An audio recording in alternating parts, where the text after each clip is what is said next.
খাৰবেটিয়াৰ ২ number কুঁৱৰী পুখুৰীত বোৱাৰীৰ ৰহস্যজনক মৃত্যু স্বামীয়ে হত্যা কৰি চৰমপন্থা ৰূপ দিয়াৰ অভিযোগ উত্থাপন কৰিছে পৰিয়ালে। মৃতদেহত আঘাতৰ চিন স্পষ্ট বুলি মন্তব্য কৰিছে বোৱাৰীগৰাকীৰ পৰিয়ালটোৱে। স্বামী মইনুল হক আৰু পত্নীৰ মাজত দীৰ্ঘদিন ধৰি চলি আহিছিল কণ্ডল। যৌতুকজনিত কাৰণতে বোৱাৰীগৰাকীক কৰি আহিছিল মাৰপিট। ৩ দিন পূৰ্বে মইনুলে মাৰপিট কৰি ধন আনিবলৈ পিতৃগৃহলৈ পঠিয়ায়, কিন্তু শনিবাৰে সন্ধিয়া বোৱাৰীগৰাকী পিতৃগৃহৰ পৰা খালী হাতে উভতি আহে।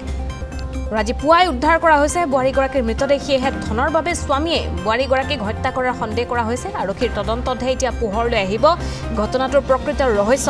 এটা সন্তানৰ মাতৃগৰাকীৰ মৃত্যুত খাৰুপেটীয়া অঞ্চলত চাঞ্চল্যৰ সৃষ্টি হৈছে। খাৰুপেটীয়া আৰক্ষীয়ে স্বামী মইনুল হকক আটক কৰি থানালৈ লৈ যায়। বোৱাৰীগৰাকীৰ মৃতদেহটো মৰণোত্তৰ পৰীক্ষাৰ বাবে প্ৰেৰণ কৰিছে আৰক্ষীয়ে।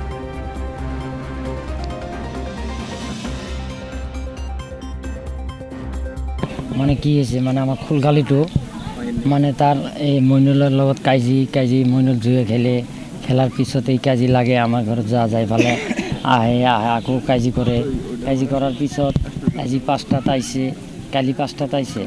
অহাৰ পিছত এই কাজি লাগি এনেকৈ মাৰি ফেলছে। তাৰপিছত মাৰাৰ পিছত আমি আহিলোঁ, অহাৰ পিছত চোৱাৰ পিছত গোটেইকেইটা জখম পালোঁ। পোৱাৰ পিছত SDC আহিছে বা OC ছাৰো আহিছে, তাৰপৰা গোটেইকেইটা আহিছে, চাই আছে। তাৰপিছত আমি গোটেইকেইটা আছোঁ। আৰু এই মইনুলৰ আমি উচিত বিচাৰ চাই আমি তাৰ উচিত বিচাৰ নিব লাগিব। আমাৰ সন্দেহ হৈছে তেওঁ মাৰিছে। মানে গোটেইকেইটা দাগ পাইছোঁ আৰু মানে গলাত পাইছোঁ, ভৰিত আছে, মানে পিঠত আছে, হাতত আছে, মানে গোটেইকেইটা দাগ আছে। আৰু ঘৰত পইচা আনিবলৈ মানে খেদিছে আৰু ঘৈণীয়েকক। তাৰপিছত পইচা লৈ ঘৰত সি মানে কৈছে যে পইচা নাই। দাদাকৰ মানে অৱস্থা পাতি বেয়া, কামলা দি খায়, বুঢ়া মানুহ। তাৰপিছত ঘৰত মানে থকা কেনে কৰি ঘৰৰ মানুহবিলাকক কৈছে যে মই এতিয়া যাওঁ। তাৰপিছত সন্ধিয়াৰ আগতীয়া মানে 5টা বজাত মানে সিহঁতক পঠাই দিছে। ছোৱালীটোক পঠাই দিয়াৰ পিছত ঘৰত অহাৰ পিছত সিহঁতৰ কি কাজিয়া লাগিল ক'ব নোৱাৰোঁ। টকা লৈ পইচা লৈ দুজনে মানে অলপ তৰ্ক বিতৰ্ক হৈছে আৰু আমি ইয়াতে আহি শুনা পালোঁ। তাৰপিছত মানে আমাৰ তাত ৰাতি 12টা বজাত মানে আমাৰ তাত ফোন গৈছে মোৰ তাত যে ছোৱালীটো ঢুকাইছে। আমি আচৰিত হৈ গৈছোঁ। এই সন্ধিয়া ভাল ছোৱালী গ'ল, এতিয়া কেনেকৈ ঢুকাল? তাৰপিছত মানে লগ কৈছোঁ যে তাতে VDB আছে, VDB তাত অলপ মানে হেৰি কৰ। আমাৰ এই ল'ৰাবিলাকক পঠাই দিলোঁ। পঠাই দি তাৰপিছত আমি ক'লোঁ যে থানাত মানে খবৰটো লওক। VDBয়ে পিছত থানাৰ ৰাতিপুৱা মানে খবৰ কৈছে আৰু ৰাতিটোত আৰু খবৰ কৰা নাই।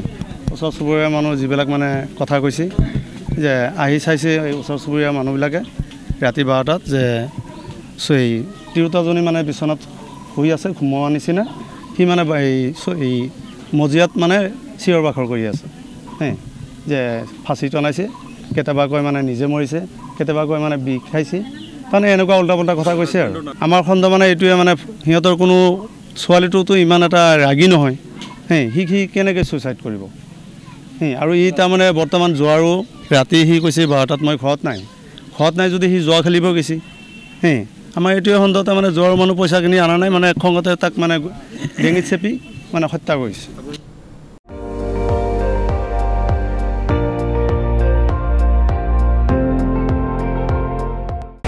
আপুনি চাই আছে ND24, সৰ্বশ্ৰেষ্ঠ নহয় সৰ্বোত্তমৰ দৌৰ।